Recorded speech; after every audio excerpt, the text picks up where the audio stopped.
नमस्कार दर्शक बंधु सुभद्रा योजना को नहीं आपण मानक पई किछि गुरुत्वपूर्ण सूचना रही अर्थात ए भिडियो आम आलोचना करबा आपण माने जानि सारिछंती एप्रिल 1 तारिख ठारू आसंता एप्रिल 1 तारिख ठारू सुभद्रा पोर्टाल रे नूतन आवेदन बा फ्रेश अप्लाई स्टार्ट होई जिवो एथिपई सरकार तरफ घोषणा होई सारिछि अर्थात आउ टिके सरल भाषा रे कहिले जेउ भौणी मानकू 21 वर्ष बयस कंप्लीट होई सारिछि सेमाने समस्त अपेक्षा रे थिले केबे सुभद्रा योजना नूतन आवेदन आरंभ होब एवं सेमाने सुभद्रा योजना रे सामिल होई परिबे प्रत्येकटी किस्तिर टंका पाई परिबे। देखंतु दर्शक बंधु सूचना और लोक संपर्क विभाग ओडिशा सरकार तरफ सुभद्रा योजनार नूतन आवेदन को नहीं एक्स रे पोस्ट करी कोन लेखा जाईची म आपनको स्पष्ट भाव में बुझाइबी।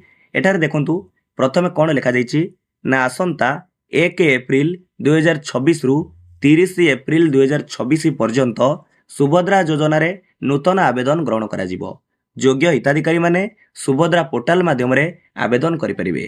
अर्थात एठारे स्पष्ट भाव में कहुच्छी कि आसंता एप्रिल 1 तारिख ठारू 30 तारिख बा 30 एप्रिल मध्य सुभद्रा योजना रे नूतन आवेदन ग्रहण करा जिवो।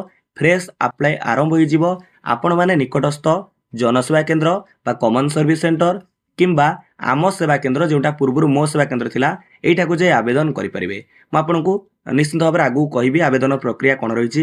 एटारे तापर देखंतु कौन सूचना जारी करा जायछि आपन को प्रथम कथा मन रखिबा को पड़िबो आवेदन अवधि 1 एप्रिल रु 30 एप्रिल मध्य रही हे तो तारीख को बढ़ा जाई न पारे आपण एई तारीख भितर आवेदन कर दियंतु। एप्रिल 1 रु आरंभ होई जिवो एप्रिल 30 पर्यंत रही तार भितर जदि आपन को 21 वर्ष बयस हो जाउछि आपण किपर जानिबे आपन को 21 वर्ष बयस होईछि कि नाही। एटार देखंतु बयस सीमा कथा उल्लेख रही 21 रु 60 वर्ष जोटा सुभद्रा योजनार एज क्राइटेरिया रही किंतु तापर देखंतु लिखिछि 1/4/2026 सुधा आपन को 21 वर्ष बयस पूर्ण होता दरकार तापर जे आपण आवेदन करें।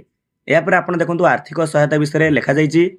आर्थिक सहायता कथा आपण जानती सुभद्रा योजना रे प्रति वर्ष दुईटी किस्ती रे मोट 10,000 टंका मिलुछि 5,000 टंका लेखाएं मोट 10,000 टंका मिलुछि। एथिरे कोनोसी आपणकर द्वंद्व रहिबार नाही। तेणु आवेदन प्रक्रिया कहिले एठारे देखंतु आपण निजे ऑनलाइन रे आवेदन करि परिबे नाही।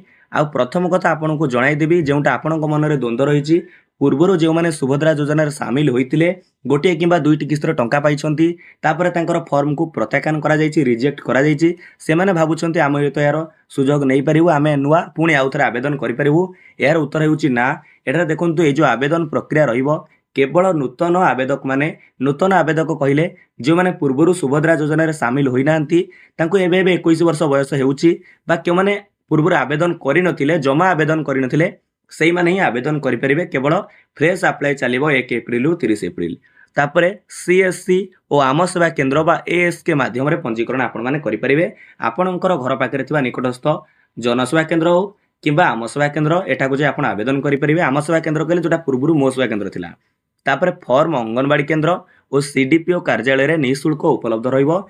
वर्तमान हुए तो फॉर्म आसीनी किंतु आगु को आसी जाय पारे फॉर्म को नै आपण द्वंद्व रखंतु नहीं जेउठा को आवेदन करबा को जिबे ऑनलाइन रे आपण सेउठु फॉर्म बाहर करि परिबे।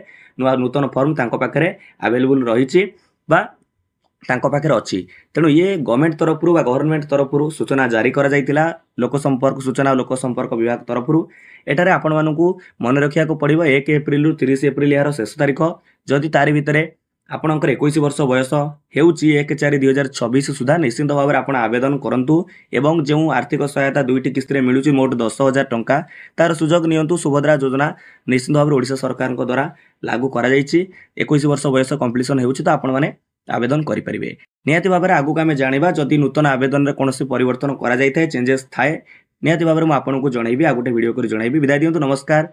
जय हिंद जय भारत जय जगन्नाथ।